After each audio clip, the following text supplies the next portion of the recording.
This whole load management thing in the NBA has gone way too far, and I'm concerned about how it could affect basketball cards moving forward. Sports card friends, it is another day. It is another sports card video. We're going to focus in on basketball cards today. I've been watching some of the NBA season. I've been reading articles about this, and load management is not anything new. It's something going back to 2012 when Popovich rested healthy guys against the Miami Heat, who they ended up playing in the finals that year. So it isn't anything new, but now we've gone off the deep end with this thing. And Charles Barkley, one of my favorite analysts because he can just say whatever the hell he wants, he made an excellent point about dudes are making literally $30-40 million a year and acting like they work in a steel mill or something. Yes, exactly.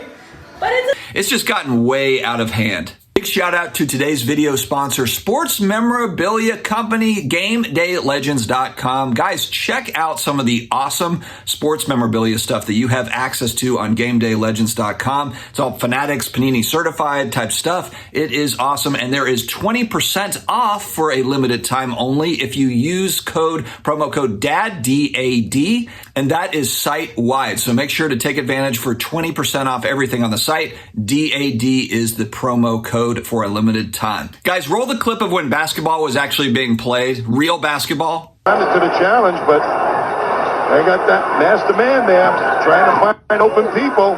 Sting, and 24-second clock goes down, and Bird and Laimbeer go at it.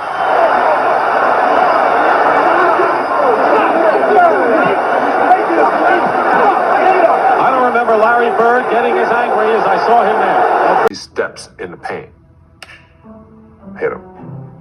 Chuck Bailey said, this is a Jordan rule. Every time you go to fucking basket, put him on the ground. How bad do you want it?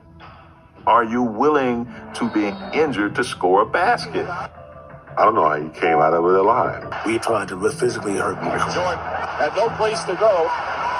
Robert. Now, I don't want to take away from the talent of current NBA players. They are extremely talented, especially on the scoring side. I mean, let's face it, they're not allowed to play defense in the NBA anymore. That is gone. Back in the 80s, 90s, when I was watching basketball, you could hand check somebody. You could actually play a little bit of defense. It wasn't like you just a little tinch. It's a foul. You're going to the foul line.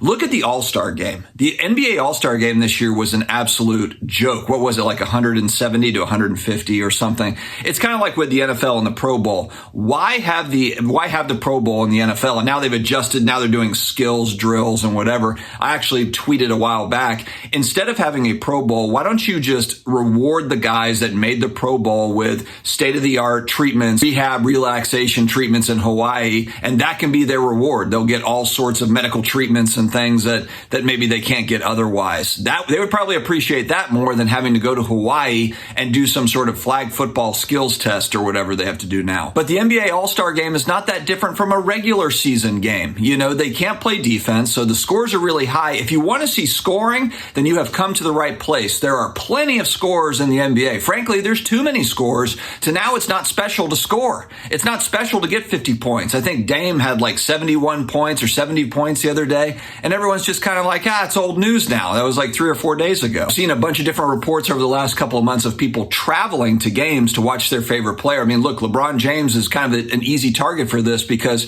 he's not going to be playing forever. You know, Steph Curry, these guys are getting older, and so people are planning in advance. They're trying to get out to see these players. And look, if you're injured, that's one thing. That's fine. I mean, I know Steph was out with an injury for a while. Fine, great. And I know that these are aging veterans, so that sort of thing is going to happen. But you also just have a lot of guys that are taking the night off. And think if you spent hundreds of dollars on a ticket, you spent $1,000 on flights and hotels, and your favorite player's not going to play in the game. I mean, I don't remember this being a thing back when I was watching basketball when I was a kid. Now, granted, I wasn't going to a bunch of games. I was, 8, 9, 10, 11, 12. I guess I wasn't paying close attention to who's out or who's not out. I just don't remember. Well, Michael Jordan didn't miss a whole lot of games. I'm not saying he wasn't deserving of it. All I'm saying is that fueled the fire in me and said, okay, you think he's the MVP? Okay, fine, no problem.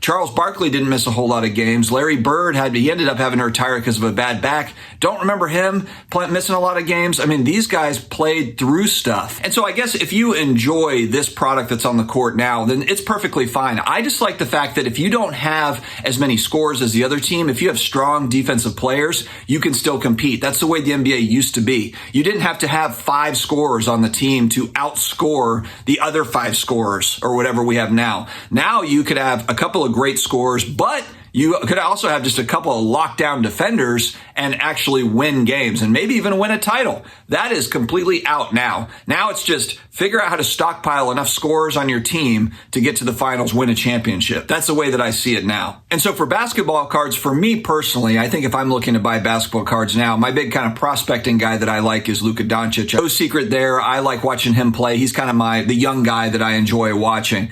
But I would rather just focus on vintage stuff or maybe some of the 80s stuff that I grew up with. It's not that there's not really cool basketball cards. I'm just worried about, the sport in general. I know it's international. I know that it's not going anywhere. That's not what I'm saying.